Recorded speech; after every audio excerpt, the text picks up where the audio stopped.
Well, hello, Father's House Church. I am Gordon back with another episode of Beyond the Message, and it's a special episode today. We got Pastor CJ and his wife Cassie joining us today. We're talking about relationships, and we have a relationship here to talk about. Very exciting. Very exciting. And we have our speaker from this Sunday, Pastor CJ, talked about building relationships. Another message in the Unseen Anatomy series, but two-parter, as you said. So I think we should just throw that right now. Right? Yeah. We got youth this Wednesday, 2 days from now. I'm not a youth, but youth this if Wednesday. I was one, I'd be excited. It's exciting, yeah. Yeah, it's going to be good. This last part of the message I have specifically for young people, 12 to 18, middle school and high schoolers, 6 p.m. this Wednesday. So I'd encourage all the high schoolers and middle schoolers to get in the building. I think it's going to be good. I'm excited about it. Yeah. You got more chairs planned for this one?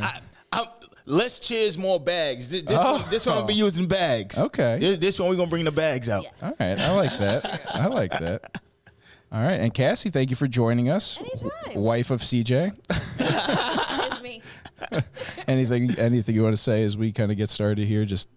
No. Okay. No, I'm sorry. I just ditto. Come out on Wednesday. Yep. Middle school and high school. Got a lot of stuff going on. Grilling. Ooh. Hot dogs and hamburgers. That's right. Yep. Nice. Bonfire. Yep. Great. That's exciting. It is. Yeah.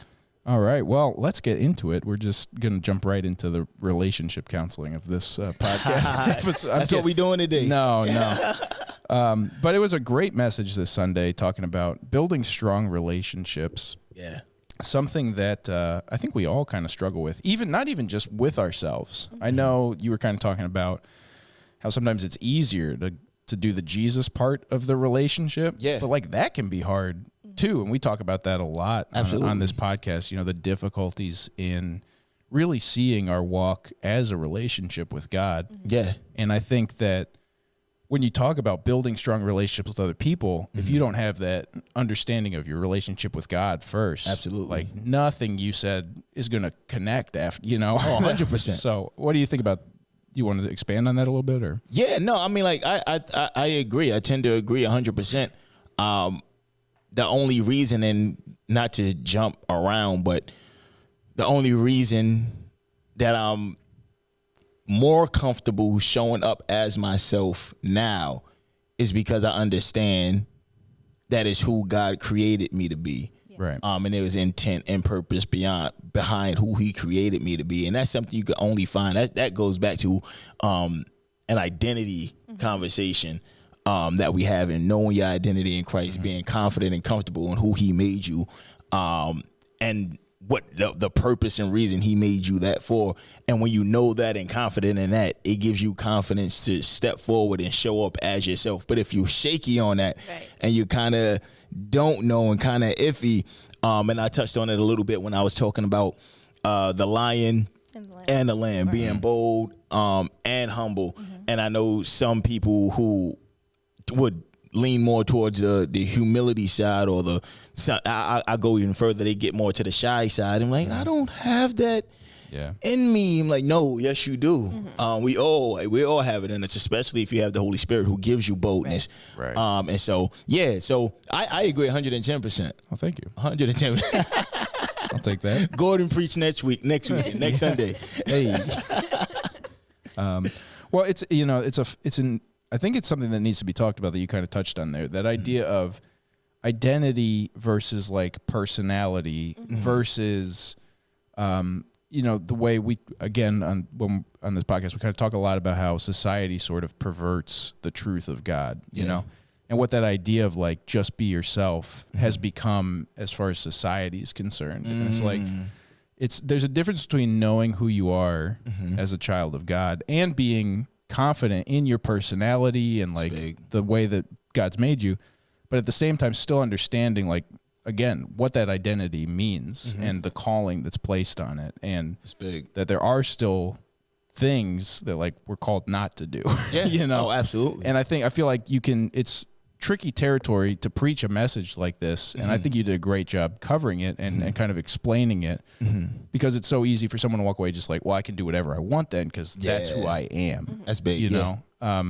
what do you guys think about that? Have you kind of struggled with that in ways in kind of your walk and relationship? Yeah. I know for myself, especially that whole tug between identity and personality has been heavy, especially like during, younger years, teenage years, most obviously. But like, I am an introvert, and that might shock people, but I am an introvert. But I know my identity in Christ and the responsibility that comes with that. Like, I know God for sure wants me to speak into young teenagers' lives, young girl teenagers' lives, because of my story and stuff like that. So like, I have to be bold in that, confident in that, like, even though I'm not like perfect as I am, or I'm introverted, like you brought up the Moses story, he was bringing out his faults, and Jesus is well aware of my faults. Yeah. And he's like, I don't need your help. I just need you to be available to do this. Yeah. And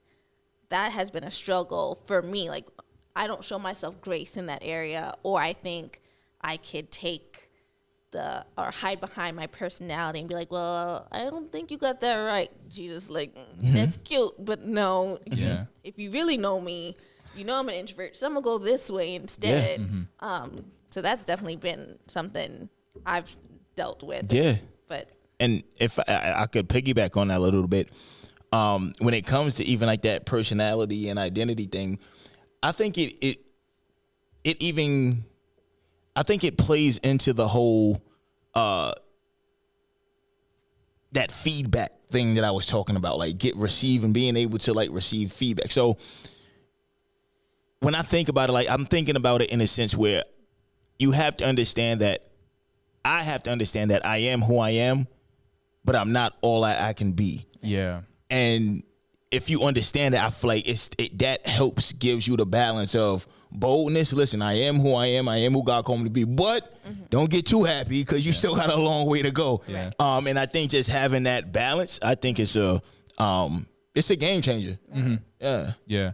And it's definitely one that takes a while to find, as I'm sure we'll get into here in a bit. But Cassie, you kind of mentioned this, and I just another great kind of point from the messages that I wanted to make sure we talked about was sort of that, again, in your intro, talking about fear and how easy it is. And we all have been there in some way. Yeah. And especially, you exercise, I try to exercise, but I make too many excuses, and that's why we look a little different. So, but that's that point that you made. It's like, just because you can justify, and it is justifiable sometimes, that doesn't mean now the action you made is good. Yep. And that is such a profound point that I don't think people think about a lot, because I think we do, like you said, we justify it. Yeah.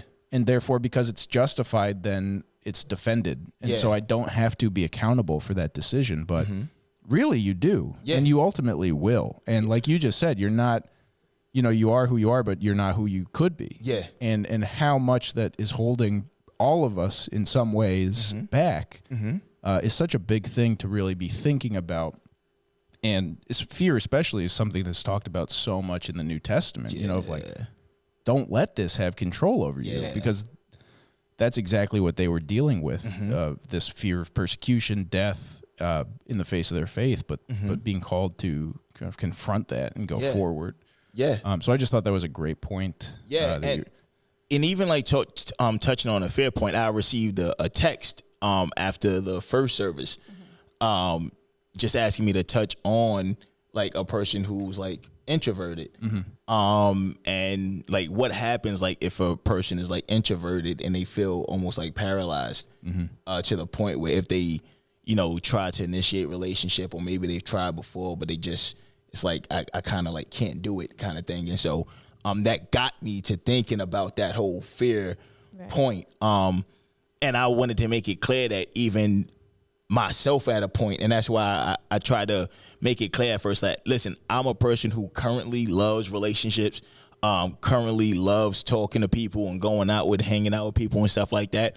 But there was a point in time where that was not the case. Yeah. It was the opposite. Right. And I was an introvert, and I did everything in my power to hide from people, and all of that extra stuff. And so, but it was upon realizing that when God told me to go to that 12 o'clock service, I couldn't go and tell him, God, He's like, no, go to the 12 o'clock. There was no excuse around that. And so, yeah. I mean, I relate to that a lot. I would consider myself like the most extroverted introvert. Wow. I like that. In that, just like you, like I love and need, I think a lot of introverts say like, I just want to be alone all the time. And you don't realize how much we all need that time of like hanging out, staying up till 2 a.m, talking, playing video games, doing whatever you do. But at least for me, it's like I do all that. And then I get home and I'm like, I need to sleep for a day and a half. Yeah. Right? So it's understanding that like, there is still parts of that introvert self. But if you're not seeing people and you're just like, oh, I just need to be alone, it's like, well, maybe I'm actually depressed. I don't think I'm introverted anymore. It's huge. Because we've all been built and designed to have relationship in some way. It's just a natural part of the human experience, I think. And so to say, I would just encourage people who feel like, well, I'm introverted, so therefore, it's like, I think you're using a thing you might be introverted, but you're using that as an excuse. Yes.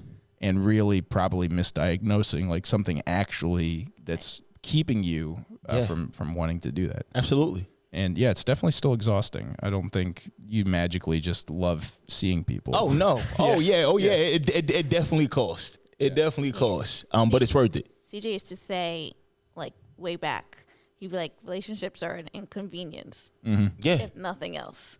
Like, we are more comfortable, being home and watching TV, not, having to exert any kind of energy. But if you want to grow and have fellowship in a community, which we all inwardly desire and we're created to desire, we have to inconvenience ourselves and our comfortability and step out like that. So, absolutely, yeah, that's true. Well, so Jordan's in the chat. She's throwing some fastballs here. I don't know. That might not be the right phrase. But we can just jump right into this one if you want. This will probably be a good discussion. So let's do it. Jordan says we're called to love people and be a witness to others. However, does everyone really deserve full access to our authentic selves? That's a good question. Yeah. Does everyone deserve full access to our authentic selves? Or she clarified, do you feel like we're called to give everyone access to our authentic selves? No. I think there's different levels of access. Hell, and I talked about this with Cassie as I was like prepping through them. And there's so much that I was like, I told her like I could have put so much in here. But like we would have still been in there. But I do think it's important to what I call define and align your relationships. So with defining and aligning your relationships, you'll realize that not everyone, like you love everyone equally, right? You love everyone biblically. But everyone doesn't get the same level of access to you. Like there's friends, there's acquaintances, there's assignments, and there's advisors. And when you correctly like align and define like those relationships, that should define like who gets what level of access. It's impossible to give everyone the same level of access, but you can still show up as yourself in each of those relationships.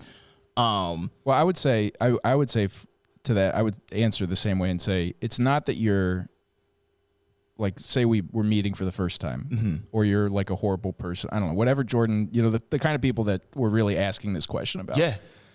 I would still be myself. It's just how vulnerable and open am I going to be with you? Yeah. And that's just a thing of like, well, you do still have to earn trust before I start sharing like my struggles and secrets with you. Exactly. But I can still be myself. I can still interact with you in the same way. Yeah. Maybe a little more guarded, obviously, because we don't know each other and we don't. Because I think too, it's easy again. When you think of those examples, and like you were saying, and I really like the do-rag example that you did, that's the truth. But at the same time, there are two people in that part, like you were saying, right? We're both going to have to sit in a chair. And so, you can do that, but we still got to like kind of figure out exactly where, what each other's limits are, for like how to interact with each other. Absolutely. So I think you can be yourself, but still understand that like, you're going to be working on it on an individual basis, right? Like you might be more comfortable with somebody, and so, or you just how that dynamic works better than a new person. And you would share more, be more vulnerable. Cassie, do you have something? I would say to like Jordan's question, to me, it's not like just like automatically giving access and just like pouring out your heart and soul the first time. It's not like a speed dating and you have like 30 seconds to make your best impression. So tell me your life story.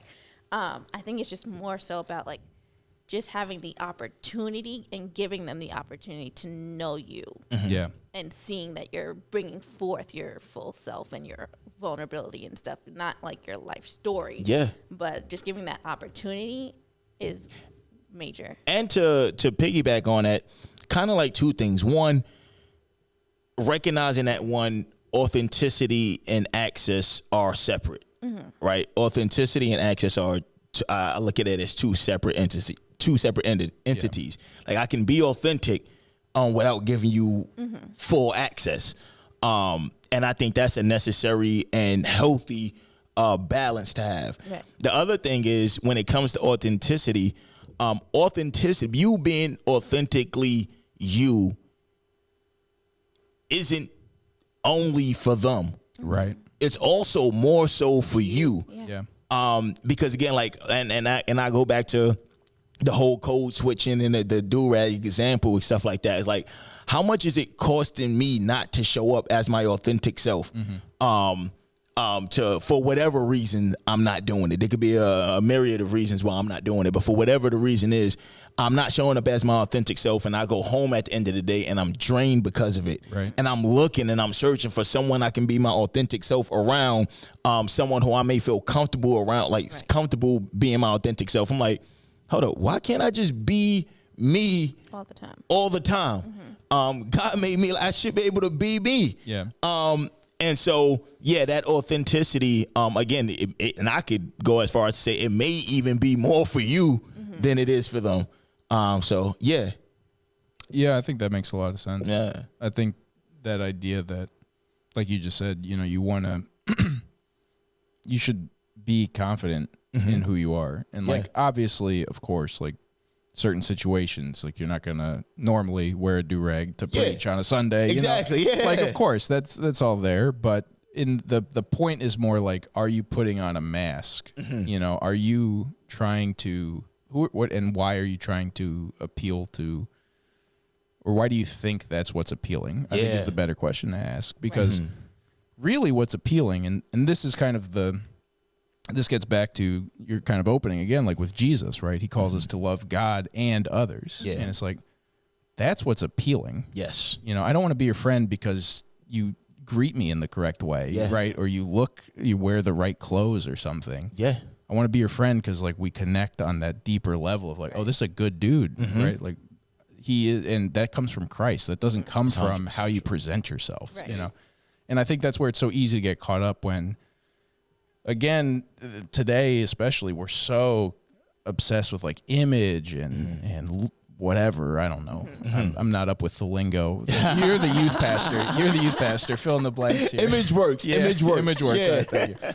And so that could be so difficult where, society is saying like, how are you presenting yourself? Yeah. And God is saying, how are you presenting me? Yeah. That's different. It's big. That's a big difference. Yeah.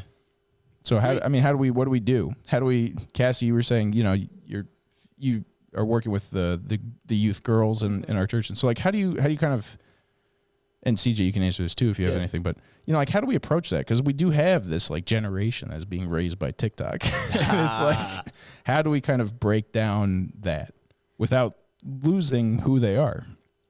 I think it's first, like, it's just to empower them to be themselves and helping them figure that out at first. Like, where they're in a society of like, that's dictating that to them, many different sources, many different ways, all the time throughout the day, is giving them this space to be like, okay, you could be yourself. Show me who you are.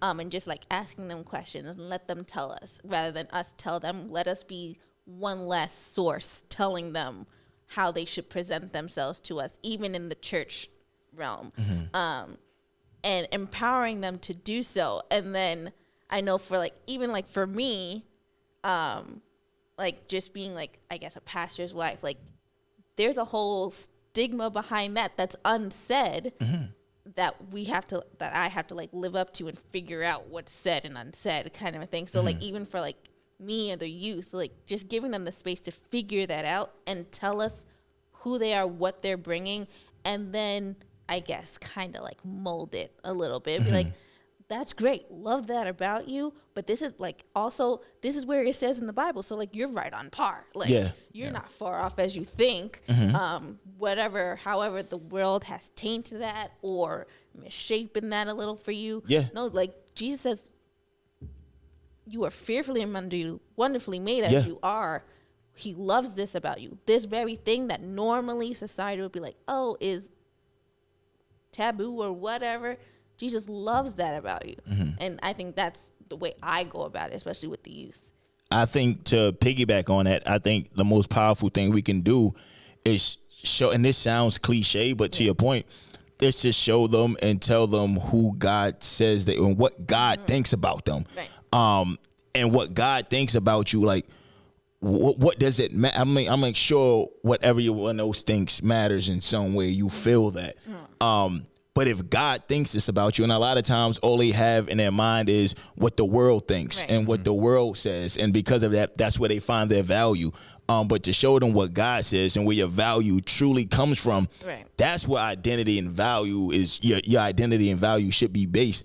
And try to model that for them by showing them, listen, I don't put my value in social media or whatever social media says I should be. No, my value, I place my value based on what God says is valuable. If God says I'm valuable, then I'm valuable. If he says I'm fearfully and wonderfully made, I'm fearfully and wonderfully made. If he says I'm a royal priesthood, chosen generation, like that's who I am, and that's what I choose to believe. And I don't look at Instagram and see I know this is popular with the girls, like all the ladies and getting BBLs and lip stuff, and it's like, oh, I gotta do this. Like, no, you don't have to do that. Like based on what they said or what the Bible said. Are you going with what they said or what the Bible said? And I try to it's especially with the youth, encourage them and get them to recognize the battle is always the word versus the world. Right. It's always the word versus the world, and who are you going to side with? Where are you getting your truth from? Where are you getting your value from? And that, to me, that's just a perspective switch. Right. Yeah, and it's a tough perspective to switch because you know, it's like you said. Yeah, the Bible says all those things about me. It's like, but nothing I did earned me what, you know? And so it's a tough one to break. And I really, I mean, we all struggle with it, but I think, like we're saying, the way that just every kid has a cell phone now, you know? Like all these things telling them. And so how much harder it is to break through that. It's hard. And really be able to say, like, it's okay. Yeah. I'm okay. Like, I am all this that God says I am. Agree. It's tough. Jordan has another question. Excuse me. That kind of is similar here. Goes back to kind of what we were talking about before, navigating, you know, your authentic self, but in those settings that demand like certain things, whether that be like a higher level, like she said, a higher level of professionalism, like corporate America, or other things. And so, how do you navigate that kind of urge to be yourself, but also that urge to, you know, present well, for lack of a better term. And what does that really look like? You know? I think it looks different for different people, and in different spaces. But I think it honestly, like, I'm gonna go back to the whole perspective switch thing. When you realize, like, listen, if I'm at this if I'm part of this organization, like there's something, like if they can't accept like who I am, then do I need to be? And it's tough. Like it's way easier said than done.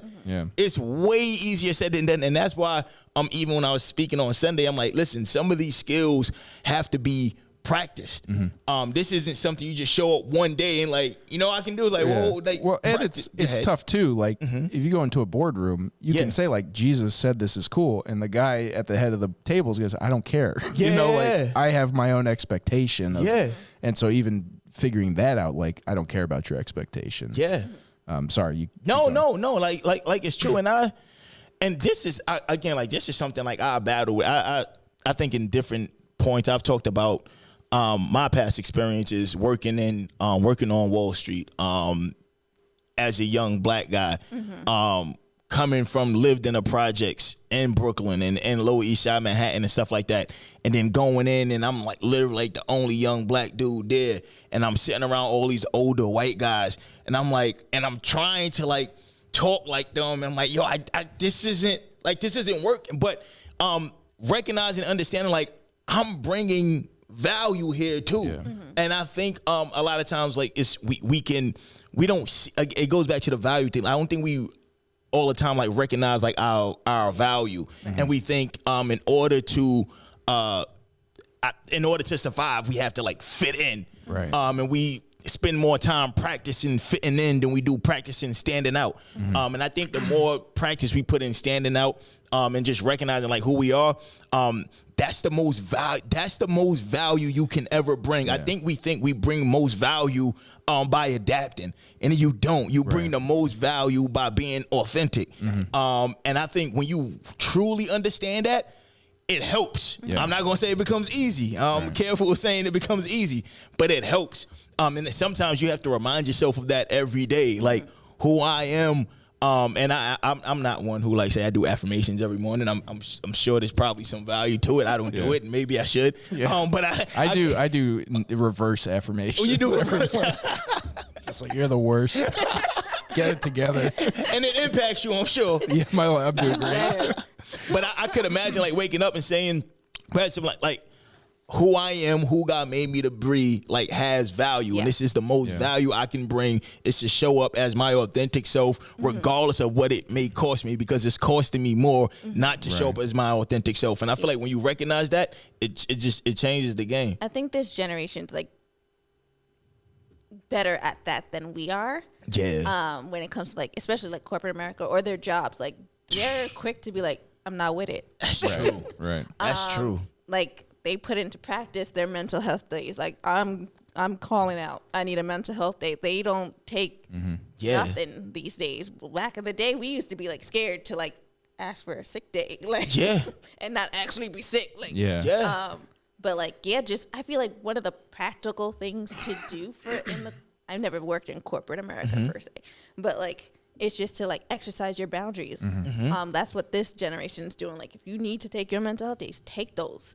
If you don't like, if something doesn't work with your core values, be like, I'm sorry that I can't do that right now, or that's not within my core values. Like, see if I suggest so and so could help you with that. Like, or just don't go outside of who you are, and that's like the best way to stay authentic or show up as your true self in the workplace. I would say. Yeah. Well, I agree. I think that gets back to kind of what I said earlier about like, it's not about how you say or how you whatever. It's about what. Yeah. And I think we even see that with Jesus, because we look at he was with everybody, right? He was in every different situation. So first he goes in with the Pharisees, who are essentially the corporate America of Israel back in the day. Yeah. And he's yelling at them, right? He's insulting them. He's like, you guys are idiots. Yeah. You don't get what's happening. These laws that you claim to study, these prophecies that you claim to understand, like I am the fulfillment of them, and you hate me. Like you guys are missing the point. Right. Yeah. And then they tried to kill him. But then he also goes and hangs out with like tax collectors and prostitutes. Right. Yeah. And I doubt he was saying like, what you guys are doing is cool. Yeah. I don't think he was fitting in. That's a fact. If anything, he was probably shining a light on their sin without having to say anything, because he's Jesus. But at the same time, that draws them to him. Yeah. So you talk about the, standing out. Yeah. Jesus stood out no matter where he was. Yeah. He was the crowd. Like the crowd was there for him. It's a fact. And so I think thinking that, again, society has kind of built that. It's weird society, because it's like, be yourself, be an individual. Also, this is what yourself fit in, right? Yeah. So it is this weird kind of back and forth, and it's hard to get your bound. But I think if you really do look at Jesus and kind of the life he led, like he was consistent to his Father. Yeah. And we're called to be consistent to our Father. And that might, of course, culturally get raised to like a certain whatever, Yeah. and you're gonna be yourself. But when you go into those situations, you're gonna still live after God. Yeah. Because God is not culture dependent. Yeah. Right. That's what Paul says. Like, there is no Roman, Greek, man, woman. Yeah. He's not saying we're the same, Mm-hmm. it's like culturally, but he's saying we're the same spiritually. Yeah. And that's big to get a hold of. It's like, that's the point. Yeah. Is that that is the same. You, this and like just on I guess from like a more of like a earthly perspective as well. Like I study like a lot of, I guess, what you would call successful people, or like people who've done great things, whether it's athletes or entertainers, presidents, what civil rights leaders, like all of that. And I'll go with something as simple as sports. What you typically see is the people who are unique, the ones who stand out, the ones who don't fit in necessarily. They're the ones who become like the trendsetters. Right. Like they're the one who everyone looks at and say, hold up, I'm gonna try to do what they're doing. Right. And then everyone and you get a few copycats who do what they do successfully, and but then it's like at some point another person says, why is everybody doing that? Yeah, right. Why don't I just do this? Like, this is what I do against all odds, against what everyone is saying. And then when they see that being unique works for that person, it's like, hold on, what is this person doing? Right. Let me go try to be like this person now. And then everyone starts following this person until somebody else comes and says, why is everybody doing that? And so I think we live in a world where everyone is really just looking for permission to be themselves. Right. Right. And the minute someone steps up and starts being themselves, it's like it's a game changer. Right. Yeah. Yeah. Yeah, be proud of the weird looks. Yeah. Oh, you, Right, hey, you know? you got to. Yeah. You got to. Yeah.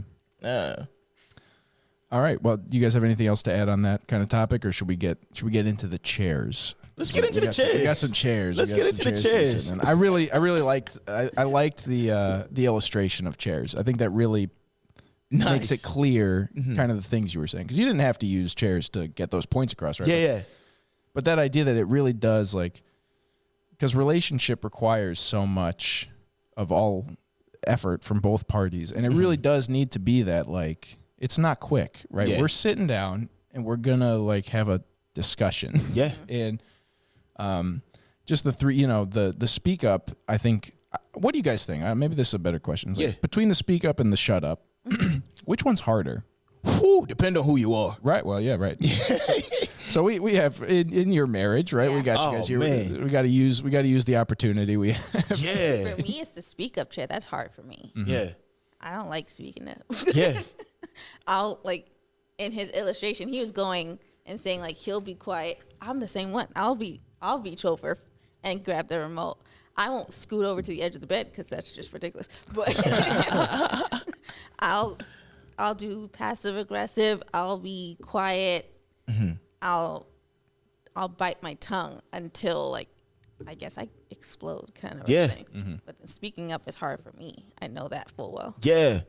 I'd have to agree. Like for me, Oh, I was gonna say. nah, for me, I'd say speaking up is probably the toughest, and even not just in like the marriage relationship, but in a lot of relationships. Like, Yeah. I think it's a lot of it is because the pros and cons of having thick skin or a high tolerance level. Like, I can see something like, you know what? It don't bother me enough. Yeah. Exactly. Yeah. It's not worth. Yes. It's like I struggle with speaking up more outside of marriage rather than in, because it's exactly that. It's like I'm not going to talk to you again. Yeah. It's like, why am I going to mention this? Yeah, like right? I'd rather just never see you again. Exactly. Like, it's too much effort. But of course, in the marriage, like we're talking about, it's you're going to see them again. Yeah. And so eventually, and I think that's the danger with being afraid to speak up, is Yeah. when you finally do, you're not speaking anymore. Yeah. Now it's I hate you, and I'm Yes. so angry because I've Yeah. been upset about this for a For a month while. and a half, Yeah. and instead of dealing with Yeah. it, it's just turned into this like giant bomb. And then again, it hurts you. Like Yes. it hurts you. Obviously, it'll hurt the other person because you're not gonna present it well. Yeah. And then they're not going to take it well. So then they're going to, it's Yeah. just like Just on you're top of each asking. other. Right. Yeah. And I think on the opposite, and I feel like the times where I find it toughest to shut up, is when I just feel so justified. Or I feel so strongly on my position. Like, no, like I have to make you understand my point. And I feel like I've got it all figured out. And so what I tell Cassie is like, part of what I just like to keep in mind, I just always leave the possibility that I may be wrong. Like I just go into like, what if I'm wrong? And like he's going and shaking his head. Impossible. But I tell her like that's what helps me. If I go into everything, I'm like, there's some things obviously 2 + 2 is 4, right? But it, like if there's something like I try to go into like I'm gonna just leave the possibility that I may be wrong, I may be missing something, I might not be Einstein. So if that's the case, I have room to listen. Yeah. And so I think that's what helps me. But if it's something where it's like in my mind, I'm like, no, 2 + 2 is 4. Yeah. You can't. That's when it's toughest. To And ironically, at least I found in my own life, not even necessarily marriage, just life, when there were things that I was like so confident about, God has been like, you were wrong. Yeah. And it never works out the way. I was like, what? No, I knew it was the truth. Yeah. It's such a funny thing. But I mean, I still do it. I'm never going to stop, right? Oh, of course. Yeah, No. yeah. Of course. Too late to stop now. Yeah. But so you're right. So I don't know where to go from there, I guess. But it is tough. I mean, like you said, both are important, and like both need to be skills that both people have. I think that's the toughest part about a message like this. It's like I can tell you, CJ, how to have a strong relationship. Like if Cassie doesn't listen, like your relationship is doomed. You know, you need both people to be willing to come to that. And so that I think can be the most frustrating part of a relationship, where you feel like, I figured this out. Yeah. Why haven't you figured this out? Yeah. And how do you navigate that?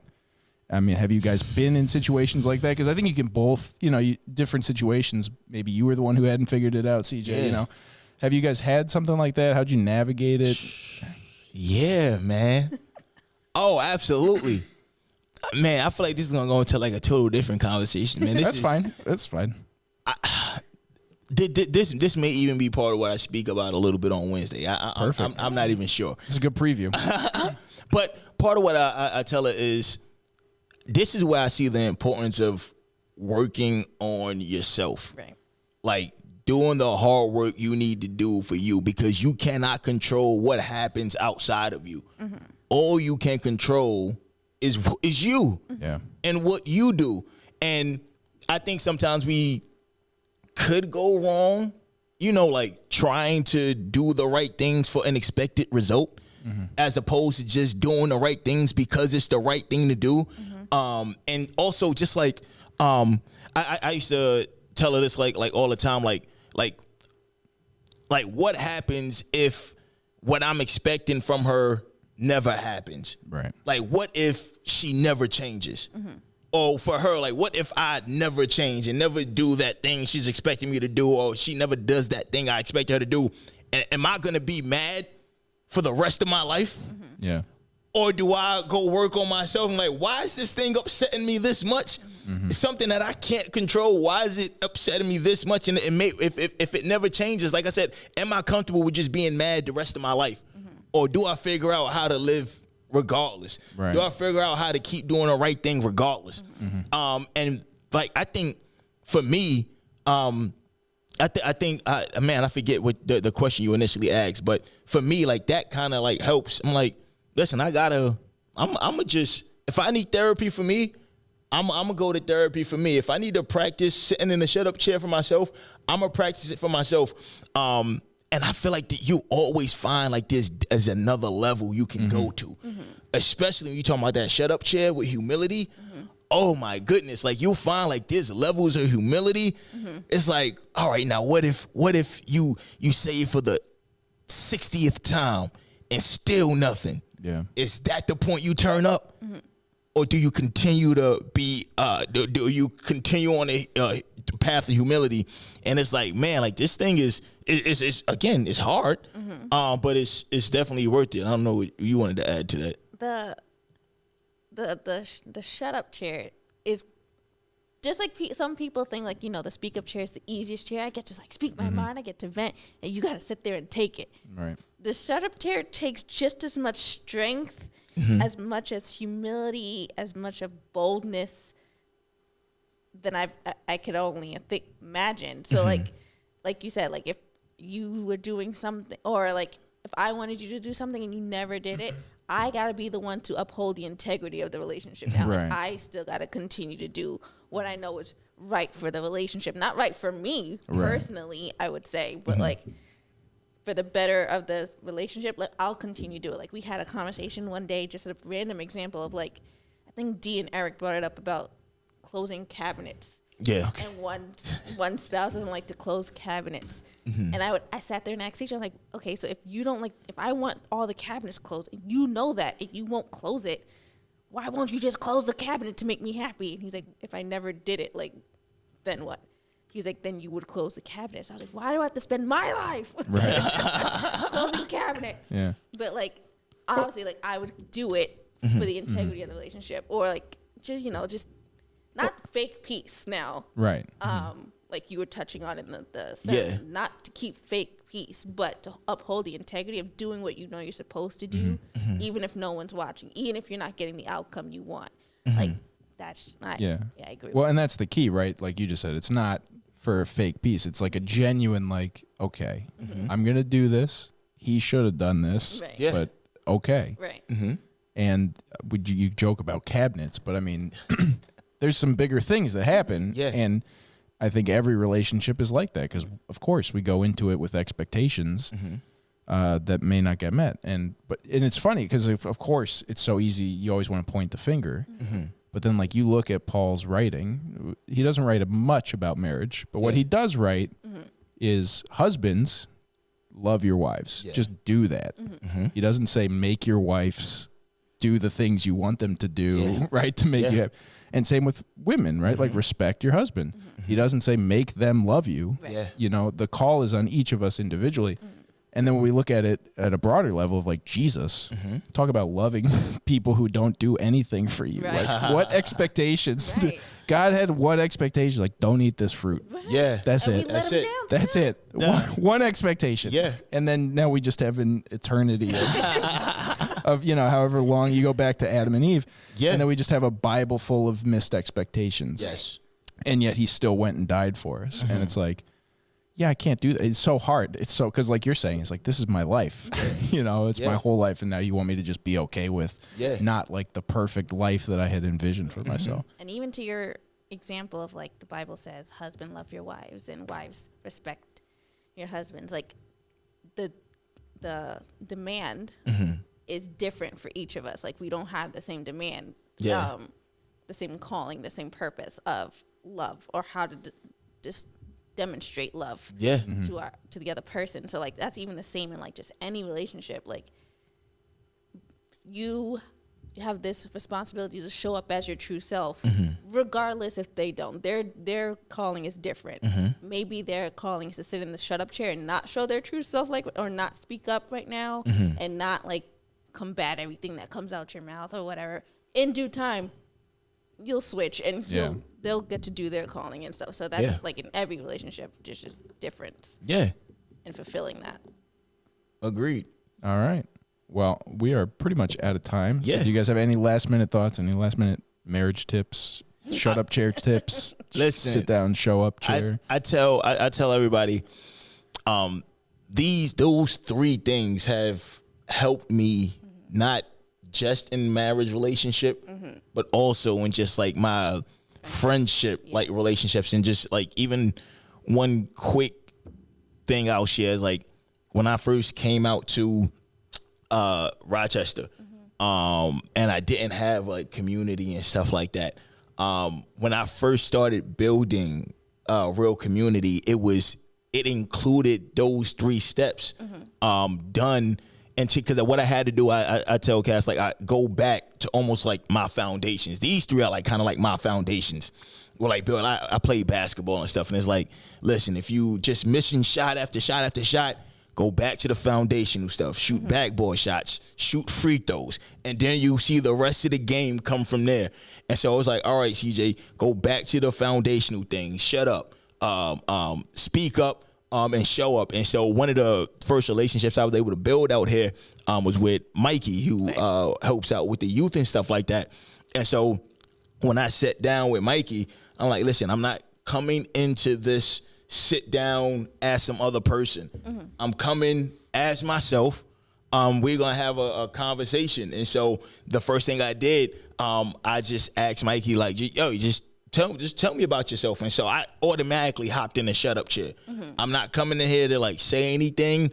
I want to hear like about you. Tell me like your story and stuff like that. So I'm listening. And then when it's my turn to speak, now this is my opportunity to speak up and like let them know, like, listen, this is my expectations. Like if we're going to like work and stuff together with youth, like we have to do relationship for real. Right. It cannot be solely us just doing work and like, no, your kids like have to know my kids. Like like we gotta know each other. We gotta go out and eat and stuff like that. If we're not doing this, this cannot work. Right. And that's speaking up straight from the start.